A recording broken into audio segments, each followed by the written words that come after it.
NCIB times ಮೀಡಿಯಾಗೆ ಸ್ವಾಗತ. ನಾನು ದರ್ಶನ್ ಹುಣಸೂರು. ಜಾತಿ ರಾಜಕಾರಣಕ್ಕೆ ಅಮೆರಿಕ ಎಂಟ್ರಿ. ಅಮೆರಿಕದ ಅಧ್ಯಕ್ಷ ಡೊನಾಲ್ಡ್ ಟ್ರಂಪ್ ಯಾವಾಗಲೂ ಕೂಡ ಎಡವಟ್ಟು ಹೇಳಿಕೆಗಳ ಮೂಲಕವೇ ಸುದ್ದಿಯಲ್ಲಿ ಇರ್ತಾರೆ. ಆದರೆ ಇದೀಗ ಆ ಸಾಲಿಗೆ ಅವರ ಆಪ್ತರು ಕೂಡ ಸೇರ್ಪಡೆಯಾಗಿದ್ದಾರೆ. ಟ್ರಂಪ್ ಆಪ್ತ ಭಾರತೀಯರಿಗೆ ಅವಮಾನ ಆಗುವಂಥ ಹೇಳಿಕೆಗಳನ್ನು ಕೊಟ್ಟಿದ್ದಾರೆ. ಡೊನಾಲ್ಡ್ ಟ್ರಂಪ್ ವ್ಯಾಪಾರ ಸಲಹೆಗಾರ ಪೀಟರ್ ಈಗ ಭಾರತದ ಜಾತಿ ವ್ಯವಸ್ಥೆಯನ್ನು ಅಣುಕಿಸಿ ನಾಲಿಗೆಯನ್ನು ಹರಿಬಿಟ್ಟಿದ್ದಾರೆ. ಭಾರತವನ್ನ ಪ್ರಚೋದನೆ ಮಾಡೋದಕ್ಕೆ ಜಾತಿ ಅಸ್ತ್ರವನ್ನ ಪ್ರಯೋಗ ಮಾಡಿದ್ದಾರೆ. ರಷ್ಯಾದಿಂದ ತೈಲ ಆಮದು ಮಾಡಿಕೊಳ್ಳುವಂತಹ ಮೂಲಕ ಬ್ರಾಹ್ಮಣರು ಭಾರತದ ಜನರ ವೆಚ್ಚದಲ್ಲಿ ಶ್ರೀಮಂತರಾಗ್ತಾ ಇದ್ದಾರೆ ಅಂತಲೂ ಕೂಡ ಶಾಕಿಂಗ್ ಹೇಳಿಕೆಯನ್ನ ಕೊಟ್ಟಿರುವಂಥದ್ದು. ಚೀನಾದ ಟಿಯಾಜಿನ್ನಲ್ಲಿ ನಡೀತಾ ಇರುವಂತಹ ಶಾಂಘೈ ಸಹಕಾರ ಶೃಂಗಸಭೆಯಲ್ಲಿ PM Narendra Modi Putin Xi Jinping ಮಾತುಕತೆಯನ್ನ ನಡೆಸ್ತಾ ಇರುವಂತಹ ಮಹತ್ವದ ಸಮಯದಲ್ಲೇ ಈ ಒಂದು ಹೇಳಿಕೆ ಬಂದಿರುವಂಥದ್ದು ಅಮೆರಿಕದ ಕಿಚ್ಚಿನ ನಡವಳಿಕೆಯನ್ನ ಪ್ರತಿಬಿಂಬಿಸ್ತಾ ಇದೆ. ಪೀಟರ್ ಈ ಹಿಂದೆ ರಷ್ಯಾ ಹಾಗೆ ಯುಕ್ರೇನ್ ವಾರನ್ನ ಮೋದಿ ವಾರ ಅಂತ ಹೇಳಿ ಕರೆದು ದೊಡ್ಡ ವಿವಾದವನ್ನ ಸೃಷ್ಟಿ ಮಾಡಿದ್ರು. ರಷ್ಯಾದ ಅಧ್ಯಕ್ಷ ಪುಟಿನ್ ಮತ್ತು ಚೀನಾ ಅಧ್ಯಕ್ಷರಾದ ಶಿ ಜಿನ್ಪಿಂಗ್ ಜೊತೆಯಲ್ಲಿ ಭಾರತದ ಪ್ರಧಾನಿ ಮೋದಿ ಅವರು ಯಾಕೋ ಹೆಚ್ಚಾಗಿ ಮಾತನಾಡ್ತಾ ಇದ್ದಾರೆ. ವಿಶ್ವದ ದೊಡ್ಡ ನಾಯಕನ ತಂತ್ರವೇ ಅರ್ಥ ಆಗ್ತಾ ಇಲ್ಲ.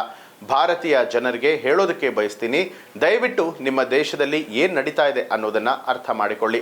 ಭಾರತೀಯ ಜನರ ವೆಚ್ಚದಲ್ಲಿ ಬ್ರಾಹ್ಮಣರು ಲಾಭವನ್ನ ಗಳಿಸಿ ಶ್ರೀಮಂತರಾಗ್ತಿದ್ದಾರೆ ಅನ್ನುವ ಮೂಲಕ ಕಿಡಿ ಹೆಚ್ಚಿಸುವಂತಹ ಕೆಲಸವನ್ನ ಮಾಡಿದ್ದಾರೆ. ಇನ್ನು ರಷ್ಯಾದಿಂದ ಇಂಧನ ಖರೀದಿಯನ್ನ ಮುಂದುವರೆಸಿರುವಂತಹ ಭಾರತದ ವಿರುದ್ಧ ಟ್ರಂಪ್ ಕೆಂಡ ಕಾರಿದ್ದು ತೆರಿಗೆ ಬರೆಯನ್ನ ಎಳೆದಿದ್ದಾರೆ. ಯಾವುದಕ್ಕೂ ಕೂಡ ಪಟ್ಟು ಸಡಿಲಿಸದ ಮೋದಿಯ ವಿರುದ್ಧ ಡೊನಾಲ್ಡ್ ಟ್ರಂಪ್ ಹಾಗೂ ಸಹವರ್ತಿಗಳು ಟೀಕೆಗಳ ಸುರಿಮಳೆಯನ್ನೇ ಗೈತಿದ್ದಾರೆ. ಇನ್ನು ಡೊನಾಲ್ಡ್ ಟ್ರಂಪ್ ಸರ್ಕಾರ ಏನಿದೆ ಜಾರಿಗೆ ತಂದಿರುವಂತಹ ಪ್ರಮುಖ ವ್ಯಾಪಾರ ನಿಯಮ ಬದಲಾವಣೆಯಿಂದಾಗಿ ಅಮೆರಿಕಾದವರಿಗೆ ಅನೇಕ ಸಮಸ್ಯೆಗಳು ಎದುರಾಗ್ತಾ ಇದೆ. ಇದೀಗ ವಿದೇಶದಿಂದ ಸಣ್ಣ ಸರಕುಗಳನ್ನ ಆರ್ಡರ್ ಮಾಡ್ತಾ ಇರುವಂತಹ US ಖರೀದಿದಾರರಿಗೆ ಬಹಳ ದೊಡ್ಡ ಶಾಕ್ ಆಗಿದೆ. ಇನ್ನು ವಿದೇಶಗಳಿಂದ ಸಣ್ಣ ಸರಕುಗಳನ್ನ ಆರ್ಡರ್ ಮಾಡ್ತಾ ಇರುವಂತಹ ಜನರ ಆನ್ಲೈನ್ ಆರ್ಡರ್ಗಳು ಕೂಡ ರದ್ದಾಗ್ತಾ ಇದ್ದು ಇದು ಟ್ರಂಪ್ ಸರ್ಕಾರದ ಕ್ರಮದಿಂದ ಆಗ್ತಾ ಇರುವಂತಹ ಸಮಸ್ಯೆ ಅಂತ ಹೇಳಲಾಗ್ತಾ ಇರುವಂತದ್ದು. ಈಗಾಗಲೇ ಎಟ್ಸಿ ಮತ್ತು ಇಬೇನಂತಹ US ಇ-ಕಾಮರ್ಸ್ ಹಬ್ಗಳು ಆರ್ಡರ್ ರದ್ದಾಗ್ತಾ ಇರುವಂತಹ ಸೂಚನೆಗಳನ್ನ ಪೋಸ್ಟ್ ಮಾಡ್ತಾ ಇದೆ. ಅಲ್ಲದೆ ಟ್ರಾನ್ಸ್ಪೋರ್ಟ್ ನಲ್ಲಿ ಆಗ್ತಾ ಇರುವಂತಹ ಅಡಚಣೆಗಳ ಬಗ್ಗೆಯೂ ಕೂಡ ಗ್ರಾಹಕರಿಗೆ ಎಚ್ಚರಿಕೆಯನ್ನ ಕೊಟ್ಟಿದೆ. US ಸರ್ಕಾರ ಸುಮಾರು 1 ಶತಮಾನದಿಂದ ನಡೆಸಿಕೊಂಡು ಬರ್ತಾ ಇದ್ದಂಥ ಡಿ ಮಿನಿಮಿಸ್ ವಿನಾಯಿತಿಯನ್ನ ಕೊನೆ ಮಾಡಿದ್ದು ಈ ಡಿ ಮಿನಿಮಿಸ್ ಯಾವುದೇ ಸುಂಕವನ್ನ ಪಾವತಿಸುವಂತ ಅಗತ್ಯವಿಲ್ಲದೆ $800ಗಿಂತ ಕಡಿಮೆ ಸರಕುಗಳನ್ನ USಗೆ ಸುಂಕರಹಿತವಾಗಿ ಸಾಗಿಸೋದಕ್ಕೆ ಅವಕಾಶವನ್ನ ಮಾಡಿಕೊಟ್ಟಿತ್ತು.